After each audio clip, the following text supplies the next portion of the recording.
September 1944. Somewhere in the Hurtgen forest, a German soldier stumbles out of a tree line with his hands up not because he's surrendering to gunfire, but because his lungs are dissolving. The men who did that to him weren't using bullets.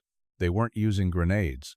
They were using something that had been formally condemned by international agreement for over 2 decades before the first shot of World War II was ever fired. And here's the thing. What happened in that forest wasn't an isolated incident.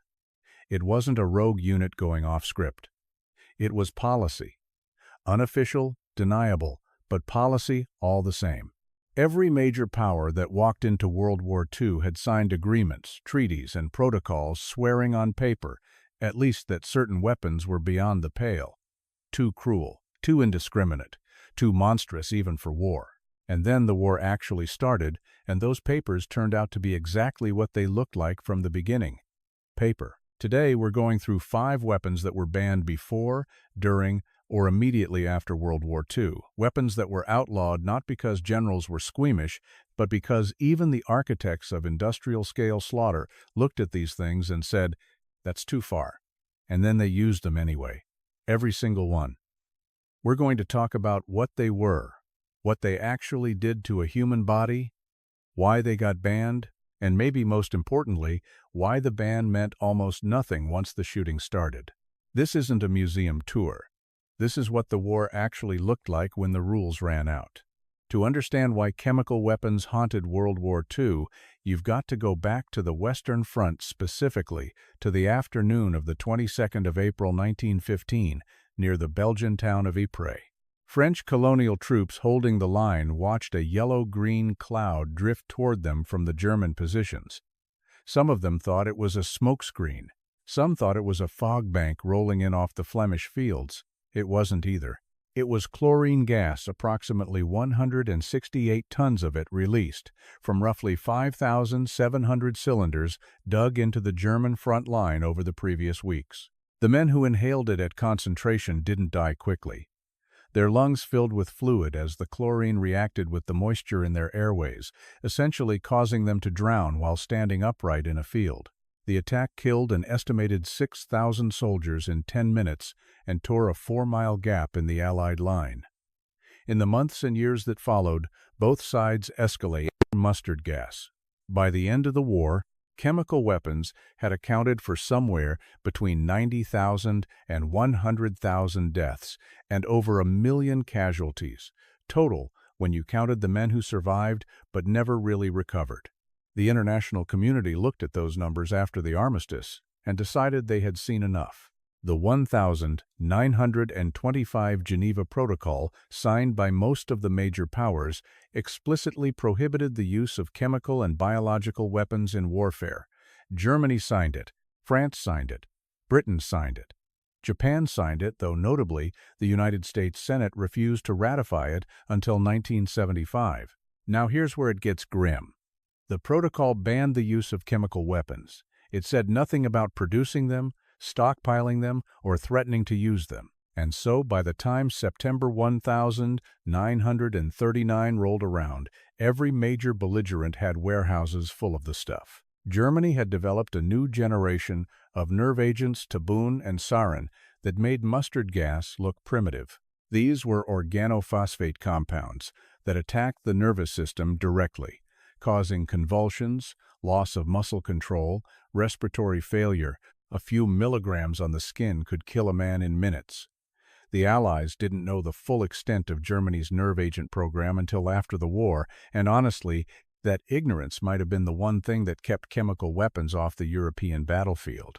Both sides understood that if one used gas, the other would retaliate in kind, and unlike 1915, they were operating in urban environments across hundreds of miles of contested territory. The calculus of mutual destruction held barely. But hold on, don't mistake not on the Western Front for not used at all, because the record is a lot uglier than that. Italy used mustard gas extensively during its invasion of Ethiopia between 1935 and 1936 against an army that had no meaningful protective equipment. Emperor Haile Selassie personally appealed to the League of Nations. The League condemned it. Italy ignored the condemnation and kept bombing civilians with chemical weapons from aircraft. Japan used chemical agents, in China, phosgene, lewisite, and mustard gas deployed against Chinese forces and civilian populations throughout the late 1930s and into the war years.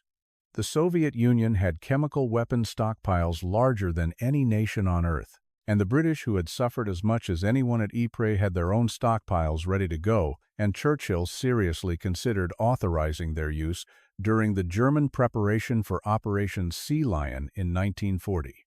He didn't pull that trigger, but the fact that he was sitting there running the math on it tells you something. The ban held in Europe, technically, but technically is doing a lot of heavy lifting in that sentence, because the infrastructure, the intent, and the willingness were all sitting right there locked and loaded for 6 straight years. The Hurtgen Forest incident I mentioned at the top? That was white phosphorus, which occupies a legal gray area all its own, and we'll get back to it.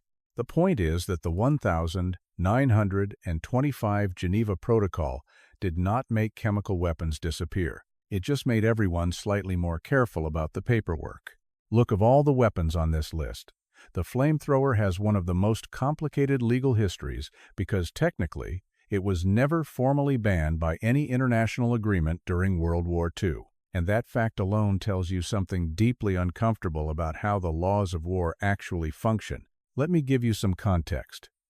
The modern military flamethrower, the kind that sprays pressurized, burning fuel across a sustained stream, was developed by German engineer Richard Fiedler and first deployed by the German Army in 1915 at Hooge, Belgium. By World War II, every major military had their own version. The Germans had the Flammenwerfer 35 and 41. The Americans had the M1, and later the M2-2. The Soviets had the ROKS-2, designed to look like a standard infantry pack so the operator wouldn't immediately draw every rifle in the vicinity. The Japanese had their Type 93 and Type 100. The American M2-2 carried about 4 gallons of thickened fuel, napalm-based, by the later stages of the Pacific Campaign, and could throw a stream of fire between 40 and 50 feet for roughly 8 to 10 seconds of sustained burn. The operator and I want you to really think about what this job was. Walk toward fortified enemy positions, usually bunkers and cave networks, and hosed burning fuel into the opening. The men inside had 2 options. They could stay and burn to death, or they could run out into the open, where the riflemen waiting behind the flamethrower operator were positioned specifically to shoot them. The Pacific Theater is where the American flamethrower found its most documented and most brutal use. By 1945, the island-hopping campaign had taught the Marines hard lessons about Japanese defensive doctrine. The fighting on Peleliu, Iwo Jima, and Okinawa involved Japanese forces dug into cave complexes and reinforced bunkers that conventional fire couldn't clear. Flamethrowers didn't just kill the defenders in enclosed spaces. They consumed available oxygen, causing suffocation in areas the flame itself never reached.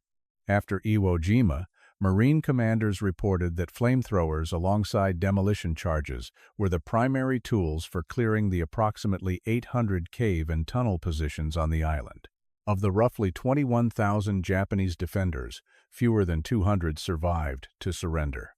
Now, and this is the question I want you to sit with for a second, because there's no clean answer here if a conventional weapon like artillery can kill 100 men from 3 miles away and nobody blinks, but a flamethrower that kills 10 men in a bunker is considered uniquely horrifying. What is the actual moral logic there? Is the problem the suffering, the proximity, the visibility of what's happening? Drop your answer in the comments, because military historians have been arguing about this for 80 years and they haven't settled it yet. The Red Cross and various legal scholars argued through the 1970s that flamethrowers caused unnecessary suffering and should be prohibited. Protocol 3 of the Convention on Certain Conventional Weapons in 1980 finally restricted, though, didn't outright ban incendiary weapons against civilian concentrations. But in 1944 and 1945, there were no restrictions. A Marine with an M2-2 was operating inside every rule that existed. The horror was entirely legal. And somehow, that's worse. Here's a fact that still makes people do a double take when they hear it for the first time. The expanding bullet, the hollow point, the dum-dum round was banned from use in international warfare by the Hague Convention of 1899. That's 1899. 40 years before World War II started. The legal prohibition on expanding rifle ammunition is older than powered flight. The Hague Declaration concerning expanding bullets came out of a specific piece of military history. The British Army, fighting on the northwest frontier of India in the 1890s, developed a bullet at their ammunition factory in Dum Dum, near Calcutta. The standard 303 round was passing through targets specifically, opponents who had been described in military dispatches as failing to be reliably stopped by a single hit. The solution the Dum Dum factory developed was to remove the metal jacket from the tip of the bullet, exposing the soft lead core, which caused the round to expand dramatically on impact, creating a much larger wound channel. The physics are straightforward.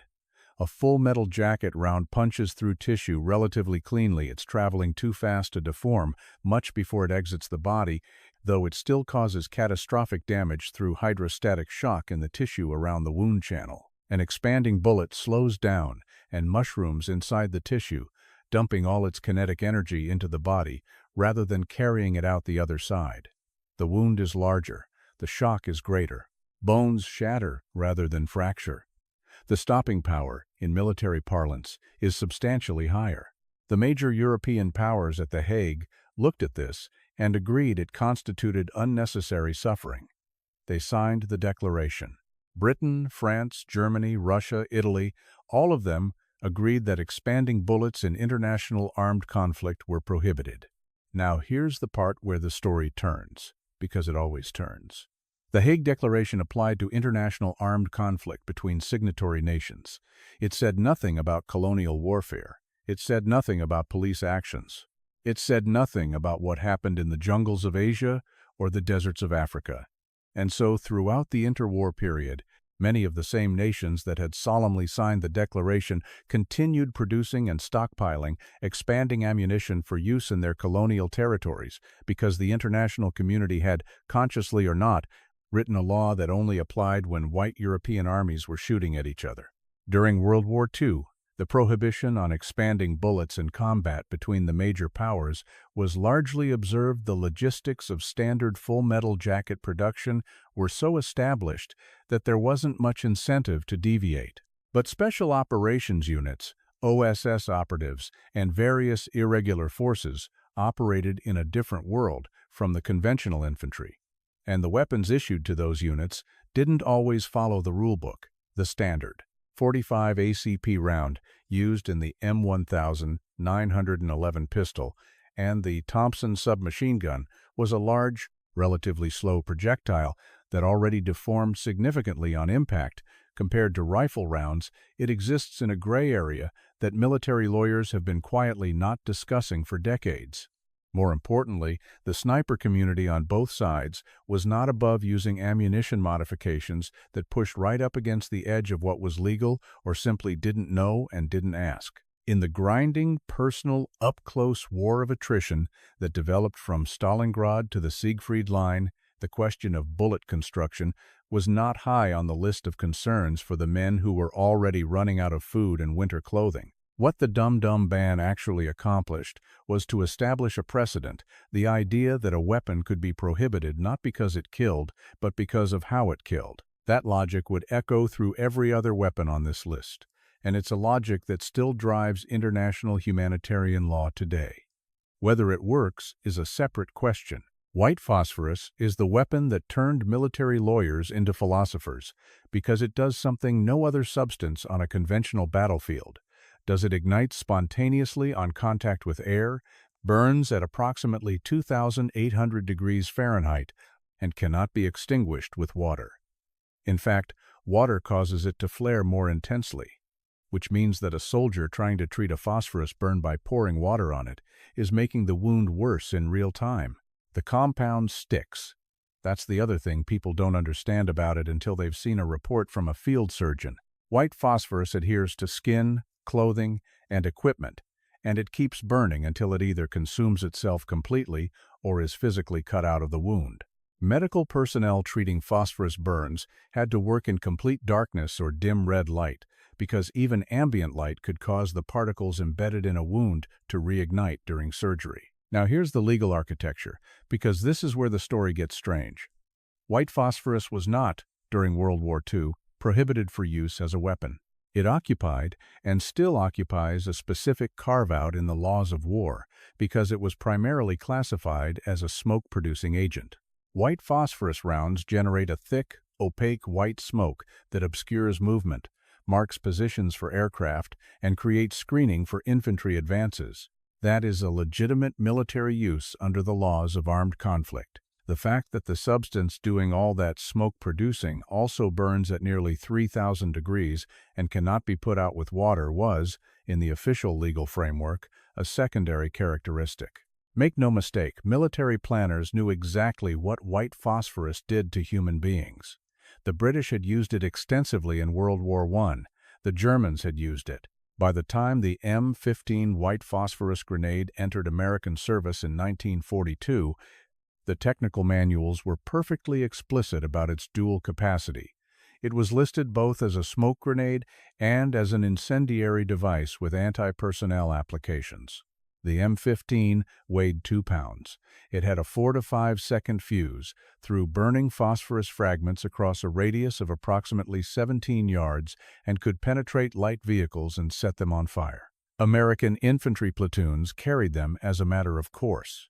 In the Pacific, Marine units used white phosphorus rounds, from mortars and artillery, to clear vegetation and deny cover to Japanese forces dug into jungle positions. On the European side, white phosphorus was used extensively at Cassino, at Aachen, and during the Rhineland campaign in urban environments, against buildings, sometimes against positions that also contained civilians. The thing is, no formal international agreement during the war period banned it. The 1925 Geneva Protocol didn't cover it. The Hague regulations didn't cover it. It existed in a gap between chemical weapon, which it technically wasn't, because it kills through heat rather than toxicity, and incendiary weapon, which wasn't regulated. Military lawyers in every major army had looked at white phosphorus, noticed the gap, and driven a truck through it. The moral reality on the ground was that white phosphorus injuries were among the most documented cases of extreme suffering in the medical records of World War II. British military surgeon reports from Italy describe wounds that field medics couldn't treat effectively because standard burn protocols made the injuries worse. German after-action reports from Normandy noted phosphorus injuries as among the most psychologically devastating. Soldiers who had been hit but not incapacitated continued burning and couldn't stop it. Protocol 3 of the 1980 Convention on Certain Conventional Weapons restricted the use of incendiary weapons against civilian concentrations. White phosphorus is still not explicitly listed by name. The argument that it's primarily a smoke agent with incidental incendiary effects is still being made by military lawyers today. 80 years later, the weapon that burns underwater is still technically legal in most of its applications. Think about that. In September 1918, and this is a story that doesn't get told nearly enough, the German government formally protested to the United States that American soldiers were using Winchester Model 1897 pump-action shotguns in the trenches of the Western Front. The formal protest stated that the use of such weapons was a violation of the laws of war, causing unnecessary suffering, and demanded that American soldiers caught using them be executed as war criminals. The United States told Germany, politely but without room for misinterpretation, that it would hang any German soldier who harmed an American soldier for any reason, up to and including being in possession of a legal military weapon. The shotgun controversy didn't end with the First World War. When American forces entered World War II, the M97 and its successor, the M1912, went with them along with the Winchester Model 12 and, later in the war, various other civilian shotguns requisitioned and modified for military use. These weapons were not standard issue across the board.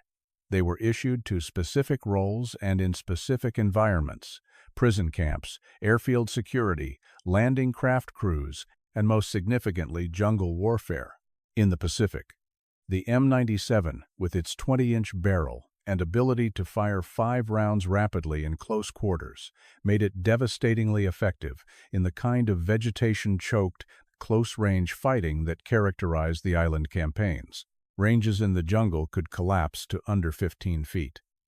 In those conditions, the aimed rifle shot. The foundational assumption of almost all infantry doctrine became nearly irrelevant. What mattered was volume of fire in a wide pattern at a target that might only be visible for a fraction of a second. But here's the thing, and this is why the German 1918 protest is still relevant. The specific weapon that caused the most controversy wasn't the standard buckshot load. It was the use of flechette rounds, wire-cut shot, and other modified loads that had been developed specifically to increase the weapon's lethality in ways that arguably violated the Hague spirit of avoiding unnecessary suffering. A standard lead buckshot pellet deforms on impact and tends to stay in the body. Wire-cut or hardened shot could penetrate deeper and cause wound tracks that were significantly harder to treat. The formal German complaint didn't have legal teeth because no specific international instrument prohibited shotguns in warfare. The weapons were never banned. But the incident revealed something important about how the laws of war were being constructed in real time by nations arguing, often in bad faith, about which weapons their enemies used were unacceptable, while maintaining full arsenals of their own prohibited or borderline materials. American commanders in the Pacific were aware of the controversy and frankly didn't care. General Holland Howland, Mad Smith, commanding Marine forces during the island campaigns, had a straightforward position on the subject. If it killed Japanese soldiers in a cave at 10 feet, it was the right weapon for the job. The legal niceties could wait for the law schools. There is something almost philosophically absurd about the shotgun controversy. If you sit with it long enough, the idea that a weapon designed to hunt birds and used for centuries by civilians worldwide was considered by some legal minds to be more barbaric than artillery, flamethrowers, or aerial bombing.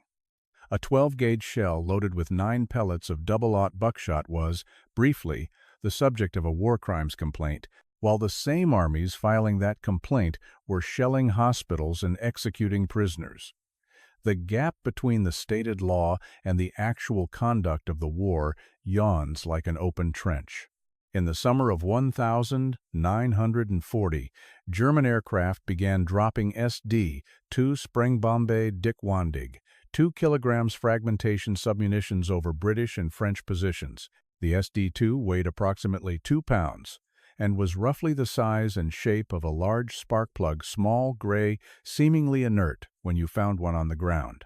Allied soldiers and civilians called them butterfly bombs because of the 2 metal wings that deployed during descent, slowing the fall and arming the fuse in the process. They were, from an engineering standpoint, clever.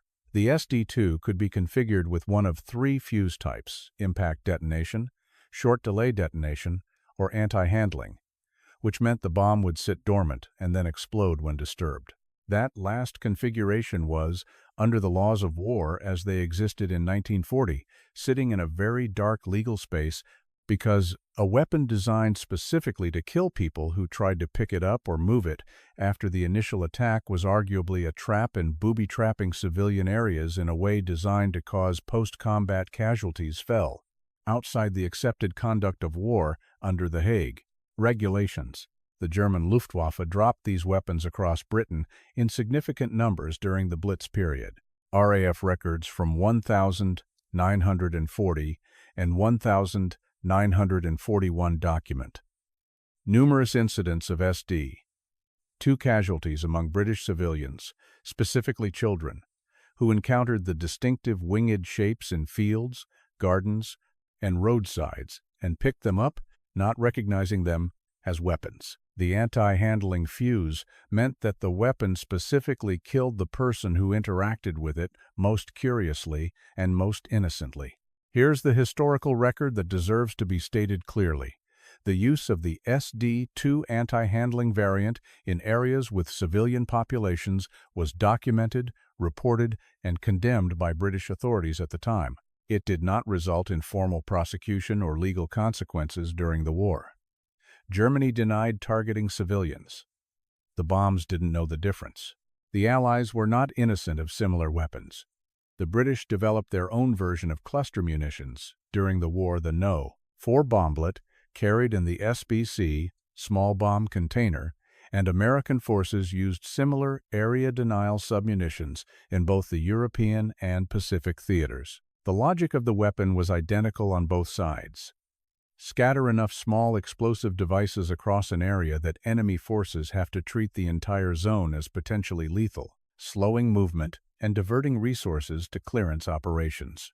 What made the SD2 particularly significant in the legal history of banned weapons is that it was a direct ancestor of the cluster munitions that would eventually be regulated under the Convention on Cluster Munitions 2008, 68 years after those butterfly bombs were falling on English fields. The specific characteristic that made the weapon controversial, the anti-handling fuse that kills long after the battle is over, is explicitly prohibited under that 2008 convention. The pathway from those 2-pound German submunitions in 1940 to the international treaty in 2008 runs in a straight, bloody line. The children who picked up butterfly bombs in English fields in 1940 and 1941 were not casualties of combat. They were casualties of a weapon designed to extend the lethal reach of an attack beyond its original moment. 60 years later, when the international community finally got around to writing the rule that said you can't do that, they were writing it over those kids' graves. Look, by this point in this video, a pattern should be visible, and I want to name it directly instead of letting it sit there unspoken. Every weapon on this list was banned, restricted, condemned, or existed in a gray area that everyone involved understood was a gray area specifically designed to be a gray area. The people writing the Hague Declarations and the Geneva Protocols were not naive. They were not idealists who believed that if you wrote a rule down, nations at war would follow it. Some of them were military officers and diplomats who had fought in wars or planned wars, and they understood exactly how much pressure the rules would be under the moment the first shell landed. What the treaties were actually doing, and this is a hard thing to say, but it's what the historical record supports, was not preventing the use of these weapons. They were establishing a framework for attribution and accountability after the fact, providing political cover for nations that wanted to accuse their enemies of violations while maintaining plausible deniability about their own conduct, and maybe most practically, creating a rough consensus on which weapons were so universally horrifying that even military planners would think twice before deploying them in ways that would be too visible to deny.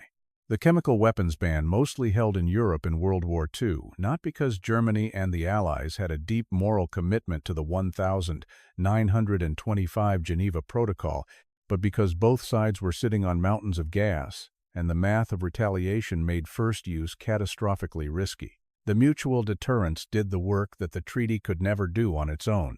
For everything else, flamethrowers, white phosphorus, cluster submunitions, shotguns, the bans either didn't exist, had loopholes you could drive a panzer division through, or were simply ignored when tactical reality overrode legal nicety. The man in the bunker at Iwo Jima did not think about Protocol 3 of the Convention on Certain Conventional Weapons. The Marine pointing the M2 at the bunker opening did not think about it either. They were thinking about the next 5 seconds, which is the only rational thing to think about in that situation.